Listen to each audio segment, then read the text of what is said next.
This is May 1st, 2023. I'm Diane Barrett with the BE Collection. And this is our special coming out series. And today I'm here with Linda Birner. So Linda, would you like to introduce yourself and your occupation? I'm Linda Birner, and I'm the publisher and editor of Mom Guess What? Most people call it MGW from Sacramento here. And I had it for 30 years and recently retired. So now I'm working with the History Center in Sacramento. They want all my history and everything before I kick the bucket. So they want all the newspapers, and they collected all. They've already taken 200, 300 boxes. They even come into my personal home and pick things that they want, which is fine with me because I want to start getting things cleaned up, because when you do die. Yeah. So in terms of your own coming out as a lesbian, when do you think you were aware of your sexuality being different than others? I certainly wasn't aware when I was a kid, but I know I was always a tomboy, wanted to be with the boys, not interested in playing with girls. And if they were playing house or dolls, I just ran as fast as I could. And I just pretty much spent the time with boys, baseball, and in the woods, a lot of art. Our family was into art, so we started art when we were little. Parents saved that. And I love the woods and where we live, but I used to always think, what's my future gonna be? You were saying you were wondering what was going to. Always wondering what the future held for me, like an adult. So I kind of figured I was going to be a walking, talking baby factory, and I thought, I don't want to do that. I don't like the sounds of it, and I don't like children, and I certainly don't want babies. I'll take puppies. So it was so I just noticed that all my life. And I remember we were out and about and seeing people that looked kind of dykey and kind of made a judgment about it, noticing that they were. And I always thought that was inappropriate. But were you in high school then? High school, college, even littler than that, just out walking about. We go to art galleries and stuff and see all kinds of people when I was little. Still do art galleries. My life is art. I love art. Is it? Yeah. My family collected art, and I've got quite a bit of art here. That's nice, huh? Are you an artist? No, not really. Chris is the artist in our family. She likes art. She actually does it, watercolors. She enjoys that. So then what is your first relationship with a woman or a girl? Yeah, it was a woman. And she was a professor at Sac State. My degree was psychology, communication, journalism. And I've taken several communication classes with her. And she was from out of town. She was from Indianapolis, the university there, Bloomington. And so she didn't have any friends or anything, but I don't know how I got to talking to her, but had a little white dog. And she said, well, let's take our dogs. We're talking about dogs probably. And she said, let's take our dogs for a walk. So we started doing that every day. And were you in college then? Huh? You were in college? Yeah. Pardon? You were in college? Yeah. Okay. And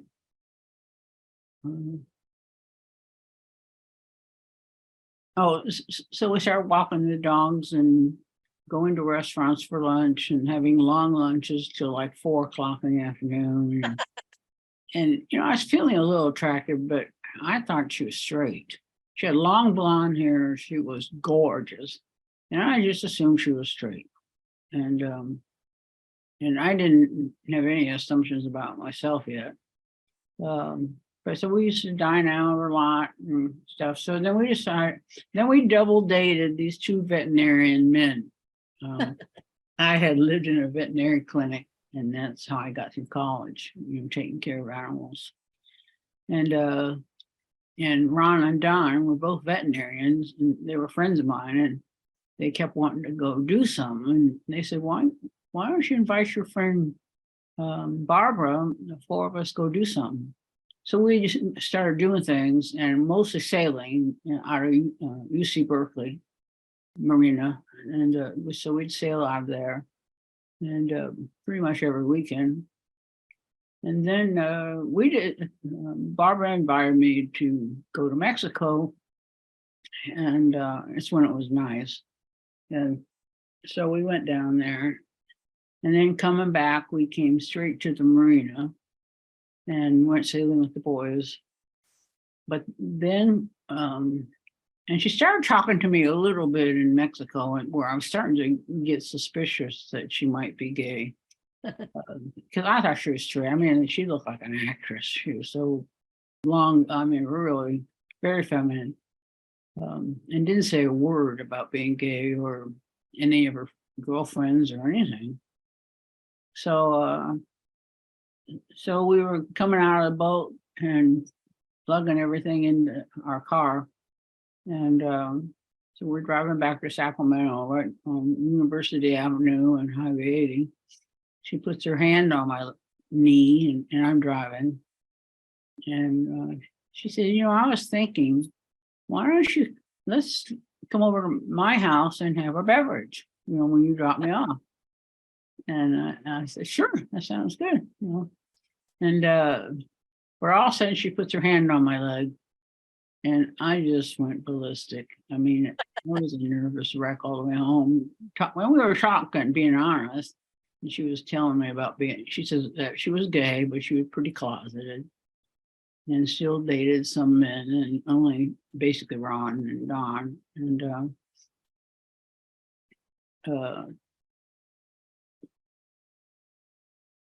losing my train of thought.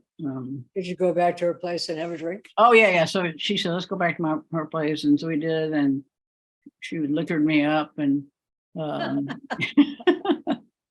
not too badly. And took me to bed, and we stayed in bed and made love for about 3 days. She didn't go to school. She called in school, didn't go to her classes. You didn't have any more lunches, right? You were in bed. Yeah, and I called Dick, my veterinarian, where I lived in the veterinary clinic. I said, can you please feed the dogs for the next, everybody? Can you take care of the whole hospital for the next 3 days? And he asked, Linda, why?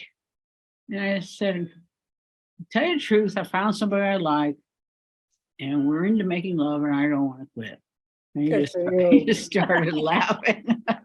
So he said, yes, of course, right? He says, I want to meet her. And I said, well, if we fall in love, you can meet her. So that's my coming out story. And then we just did a lot of fantastic things. Did a lot of traveling and dog stuff and school stuff. A lot of sailing. We moved the boat over Sausalito to Schumacher Marina.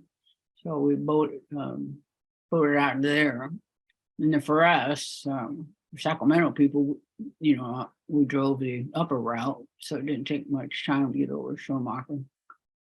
And it was a marina with big boats and a lot of wooden boats, real attractive boats. So very nice marina to walk around on. And we'd always take the dogs and lots of food, and we'd cook on the boat, had a galley, and cook and have, you know, take the boat over to Treasure Island and anchor out and have picnics and champagne. That's like a real romance, huh? Yeah, yes. And for TV. And I had another little sailboat out at Folsom Lake, a little 22-foot Catalina. And so she said, I want to see your other boat. And I said, it's just a little dinky boat and it's for sale and stuff. She said, well, let's not get it dirty. I just want to go see it. So we drove out to Folsom Browns Ravine Lake Marina, and she went down, and she was just impressed with all the boats because the water was high, so the marina was up higher. So we got down to that boat, and she said, well, no, you gotta take me out. I said, I don't want to mess it up. I just folded all the sails, and it's all clean, and I don't want us walking in it. And And she said, okay. Gave up. But then How long when were you together? um about 2 years, Uh, um our breakup story is more magnificent than the getting together story. we When don't do those stories. she moved into my We home. notice that. We only do the coming out stories. Oh, okay. Um, You can talk about it. We we do break both, up. yeah, we both had houses. So, but we spent a lot of time together. You might have told your breakup story in the first interview we I did. think I did tell you Yeah, guys, that's yeah, right. It was pretty about simple. moving her and So we'll using encourage credit. people to look at that. I know, it was good. Oh, It was certainly original. I never heard one like that before.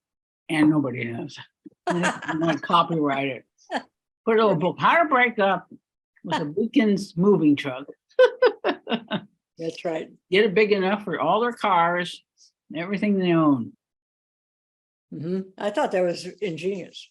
Yeah, that was pretty clever too. And I was hysterical. All my friends were there. We were about probably 10, 15 people there. They were very supportive. And with me coming out and stuff, they wanted to really be there to support me. Right, that's And, great. That friends do that. Yeah, so that's a lot of fun. They all wanted to meet Barbara and play and go out in the boat. A lot of friends enjoyed sailing, so Mhm. they'd come down to the Bay Area and go out with us. And then we enjoyed walking around San Francisco and So after you broke up, how long before you started with another relationship? I probably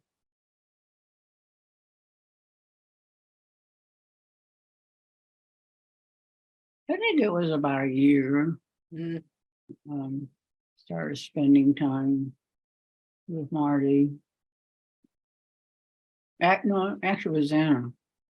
Xana's the next person I met, and she was a realtor, and so meeting her was really fun. She fell in love with me, so it was interesting.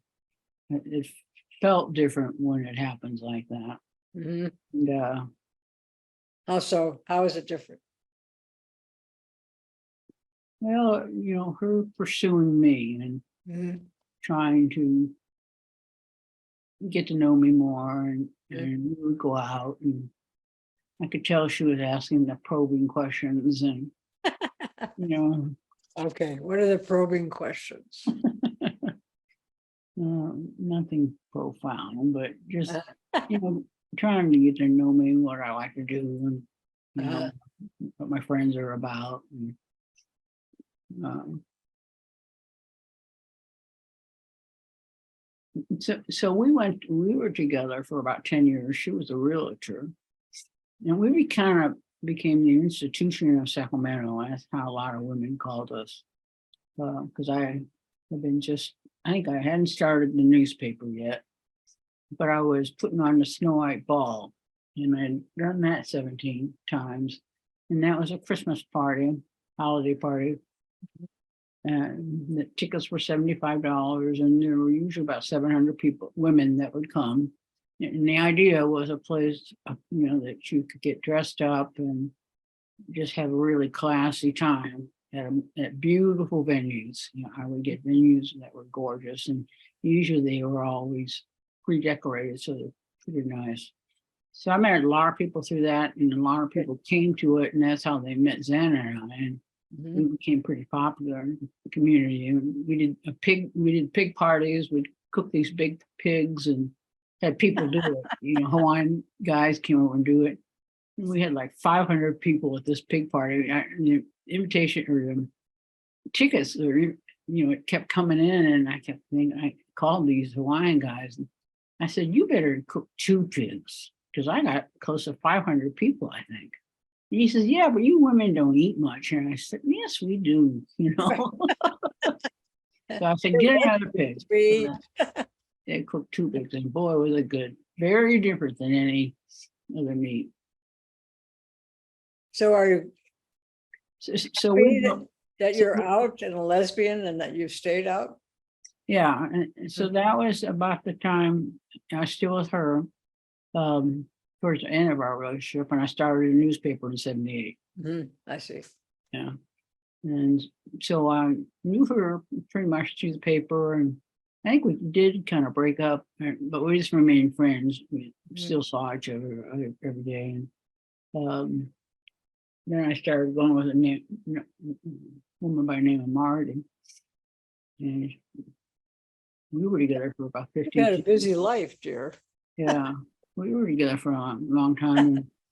And Xana had children, older children, but I didn't want to be with children, so I just couldn't do it. I got tired of it. Mhm. And so when I started dating Marty, I really interviewed him, like, your kids are really gone. Are they really, really gone? And They she don't said, come home "Yes, for they're holidays. really, the father has them." And I thought, okay, she's safe to fall in love with. So then I did, and about 10 years later, the father calls from Italy, says, I can't handle these kids anymore, girls, teenagers. Mm. They have a flight and you need to pick them up at the airport tomorrow. Oh, my God. And so I just about killed her, Yeah. running around and getting the house fixed in a place that they could sleep. And Uh-huh. I only have a 1-bedroom house, so Oh, not really no place to put people, so they were kind of on the floor and stuff, but they were kids.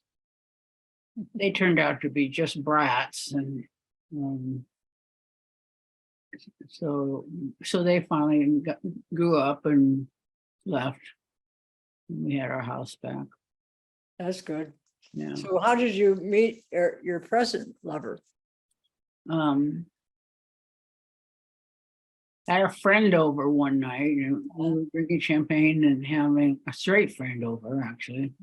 Drinking champagne and having dinner, and then in the living room, and she said, "Well, are you ever gonna start dating?" Because I hadn't dated like for 5 years. Was working at the newspaper. It was a full-time to midnight job, I bet. and functions and all that. Yeah. I loved it, but Uh, I my lovers didn't like me coming home so late and not being available for dinners.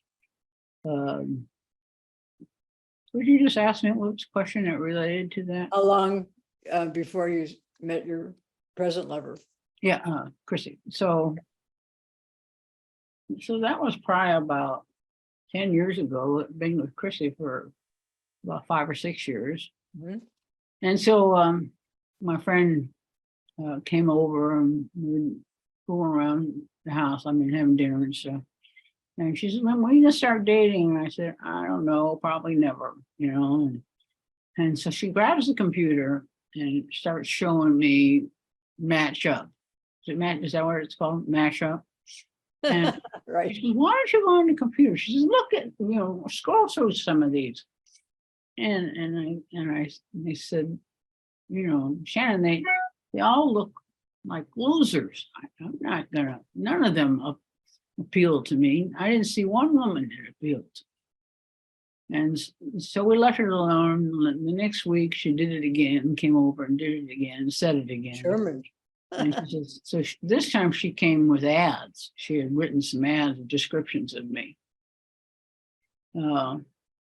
So she said, "I want you to, rewrite these and write an ad for yourself."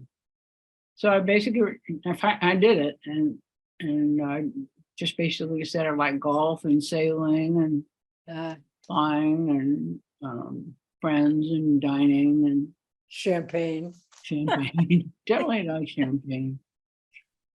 And so I opened up the computer. She opened up the computer because I don't know how to do it. The first person that came up was Christy. Really? Yeah, she had salt and pepper hair, and it was all spiked up, beautiful earrings and necklace on. And in the picture you could see that much. And so we wrote her a note, and she wrote right back, and she called me right back. So we talked about 3 or 4 hours that night. Mhm. And she said, I got some baseball games or the Oakland A's or whatever. And I said, I never go to baseball games. And, I said, I might go to a soccer game. But yeah, so we went to the baseball game the next day and had a really nice time. And, on the way back, she kissed me in the car. Whoa, she wasn't wasting time. Huh? No, she didn't waste Not any wasting time. time. And so her coming, she was about, I'm guessing like 60 years old. So she went all her whole life without really having any sex, other than with men. I mean, definitely not with women, but Mm, quite a bit with men. And That's and like having then the those. last 20 years, she was just alone. And then I think she started that last 5 years about thinking about being gay. She went into a gay group at the gay center, Uh-huh. learned more about it, and got brave and put the ad in. Good And for her. we've been together for 6 years now, and Uh. we just have a real comfortable life. We both have 2 houses, and we have animals, so it's kind of put cats and dogs together on a couple schnauzers, and she has a couple kitties. So she mostly comes over here like on the weekends, Mhm. but we do stuff during the week too. It's just not an overnight thing because we have to feed the Right. kids. So congratulations. Thank you. Do you Thank you. think your sexuality has ever impeded your progress professionally, or No, I wouldn't think so. it sounds like you really just kept moving and moving. Yeah. That's who you are. I can tell that. Yeah, things changed all the time. My life was unique when that newspaper started, and I could hardly wait to get up in the morning and head down there because I never knew what was going to happen. And every day something very interesting happened. Either, well, actually, right in the beginning, it was just a couple of days into it, Harvey Milk was killed. Oh, wow. Yeah.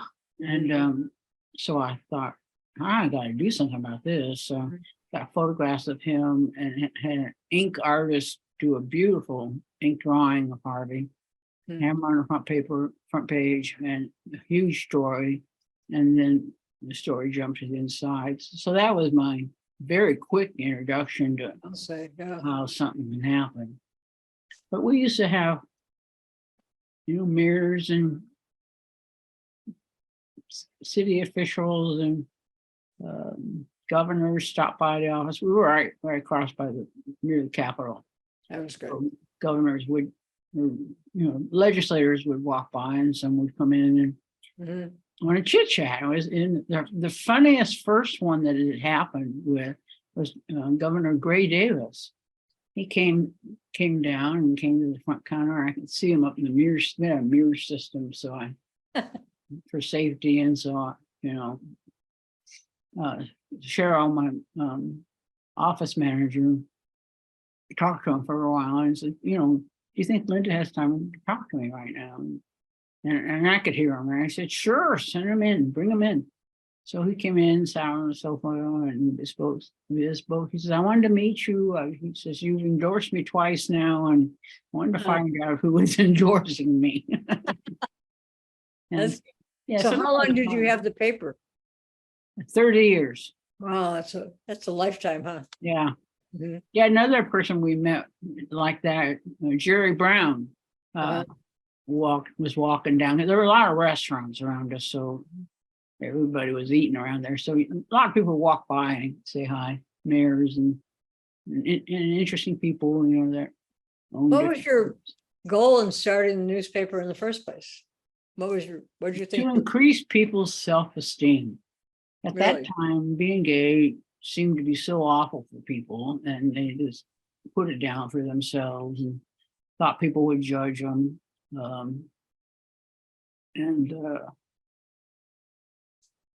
Would you ask me? What was your motive in starting the paper? You said.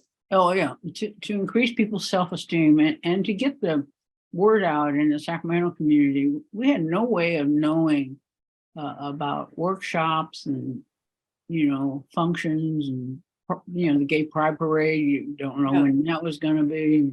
Nothing was organized and there was not one group. So that's why I started it, but mostly to just help people feel better about themselves. And then, hopefully get in a relationship and information is powerful. enjoy the community.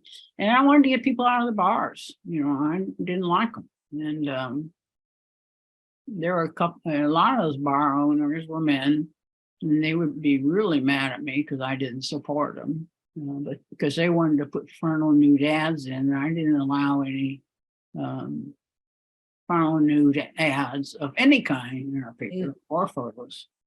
It was straight paper, like it was. I wanted it to be just like CK's Sacramento Bee, CK McClatchy. And then I got to know CK, and I found out he was gay and very, very closeted, and nobody wanted me to tell anybody else. But we used to get together every Wednesday, and he'd bring a green pen, and we used to go over to a restaurant, and he would critique the paper for me and circle things and tell me what I could do better, what not to do. And that's so he great. taught me a lot, but he was pretty nervous about being around me, because you were so out. Yeah, he didn't like people walking up to me and saying hi. And he used to keep his head down and act like he's writing or doing something. He didn't want to be introduced. How sad, huh? That's really sad. Yeah. And then his daughter happens to be gay, and I know his lover real well, and I kept in contact with him. Because CK was a big part of my life. And great. You were a big part of his? Yeah. He actually loved it after a while, because he thought I was bizarre and fun and interesting. He said, I never knew what I was going to say next. So what's your next step in your life? Well, we're really working with the Center for Sacramento History. They contacted me and wanted to have all the archives from the newspaper and me.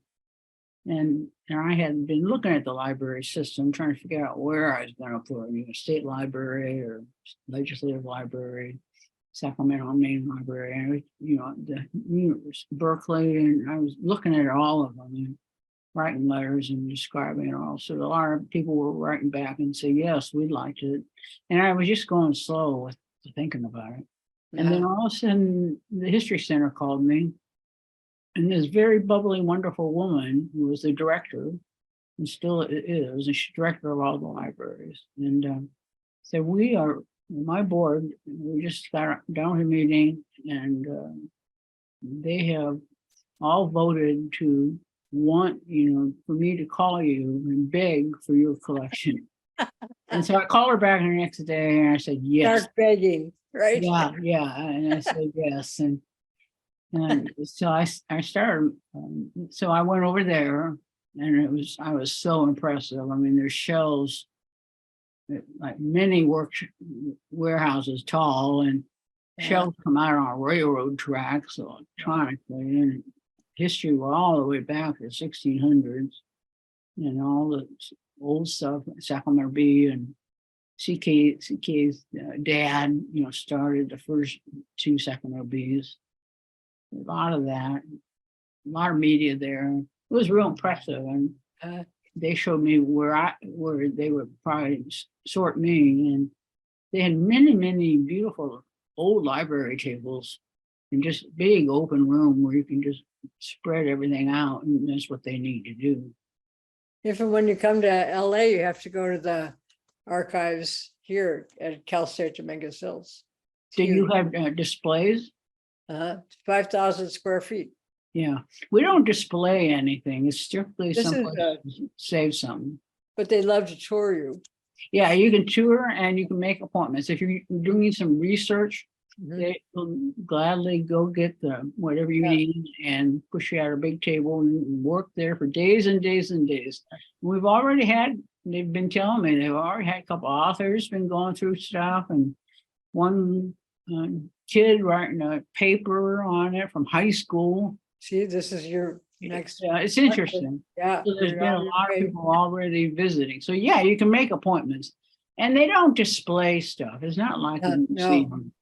Yeah, it's a different situation, but it's very interesting and it's really fun to wander around and play in. It's right up your alley. It's very up my own. So now you ask me about now. So I spend quite a bit of time there and I spend quite a bit of time sorting out the house. I Mhm. pretty much have all the newspapers, and newspaper stuff to them. They come pick stuff up as I get a few boxes.